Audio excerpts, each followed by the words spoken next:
of the past of 520 to 360. So there, even though there was further segmentation, there was convergence, and there was more predictability. The true effect of this you will feel in Q3. Because we're still talking Q2. The investor export window was in April.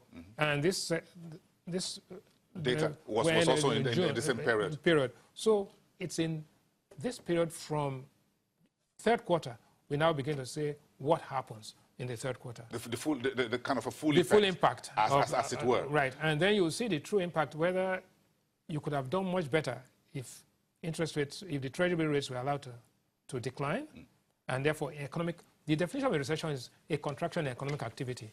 So you want to stimulate this economy, inject it, right, and get it going so that people start to, output increases, jobs increase, activity increases, and optimism also increases. So these are the things and that is why Fitch has said, yes, we maintain your rating, but your outlook is still negative because you need to do some more things. In terms of digging out of recession, so what sectors do you think we should be looking at for the third quarter, and that third quarter ends in less than 30 days? Yes. Technically speaking. Power. Power has to be sustained.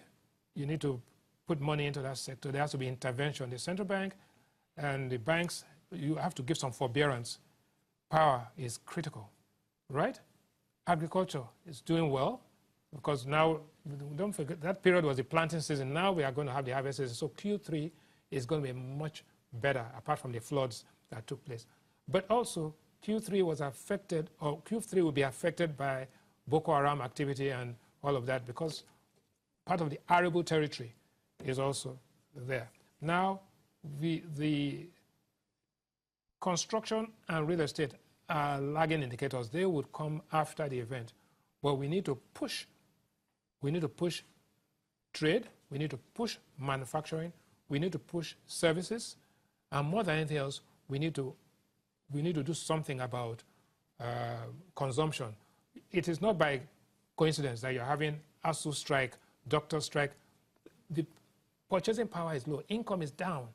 Consumption, our income per capita is down to $1,992. Yeah, that's still less than $2,000. I was looking at the outlook and the implications, and I'm looking at that level, and our misery index. No, so misery index is 50.2, and you have general and abject poverty, right? You have general poverty, abject poverty, and only 3 points of affluence, which is Abuja, Port Harcourt, and Lagos. All the others are in abject or general poverty. You need to do something about that. And one way of doing that is to spur economic activity and ensure that people begin to actually not just take income, but take output. That is, Dr. Khaled said categorically that, yes, in manufacturing, we saw a slowdown in activity, but because they increased their prices, their revenues will increase. We need to start seeing that, and that's one of the things. And so when you go back, finally, what to expect? PMI is up, which is good, and the FBN PMI is up to 58.5. Yes. Inflation is down marginally. We need to bring that will come down. Interest rates are too high. We need to do something about that. Underemployment and unemployment is a problem. It's a big problem, and the exchange rate has to be maintained at 3.5. One thing, though, is that the euro is now at 1.21 to the dollar. So the euro has gone all the way, as appreciated against the dollar. As well as the pound.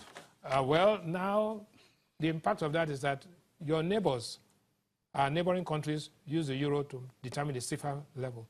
With a strong CFA, you are going to see a lot more Nigerian products being smuggled into the neighboring countries. So you're going to see that informal sector. And if I have to smuggle my gari or yam outside to the border, then it will push up prices domestically. So but it also make you to produce more. Well, true, true. The people will have more income, but less output. But that's okay. But that's how it goes. Let's look at some projections. Fitch, Friday report was that 1.5% GDP growth is what is projected for Nigeria in 2017. That's a little bit ambitious. I wouldn't say that. We have 0.55 already indicating. I think that in its third quarter, you probably go up to about 1.2, right? But then in the fourth quarter, you know, we are in the political season again. So barring any, and we moved our oil production to 1.75.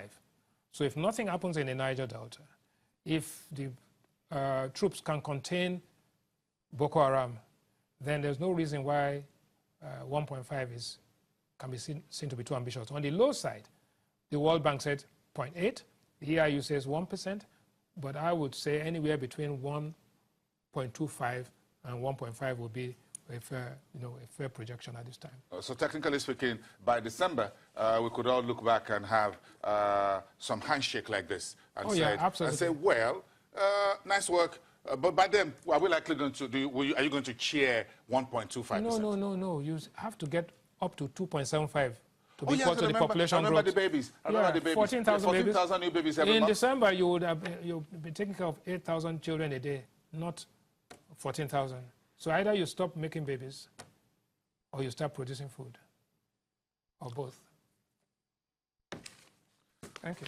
Once again, thank you very much for coming and for flagging off this round of discussions. Bismarck Rewani, economist and Chief Executive Officer at Financial Derivatives Company. So making more babies, and let's make more GDP as well, because making babies is part of GDP, isn't it? A lot goes into making babies, isn't it? Well, I don't want to discuss that, but we all know what that involves for those who are legally allowed to understand. But let's talk about the investment side. Financial services grew in the second quarter. We're still unpacking. This is an important report. We have a whole week for everyone to look at this. Of course, we had Yemi Kale, Bismarck Rewani on the program today. And then, of course, when we come back after the break, Johnson Chukwu, the CEO at Kari Asset Manager, is the head of trading there. He will also talk to us. Then, of course, tomorrow, we'll go all the way to the monetary side of the street, looking at the monetary authorities and what that brought to the table. Let's come back to you after the break.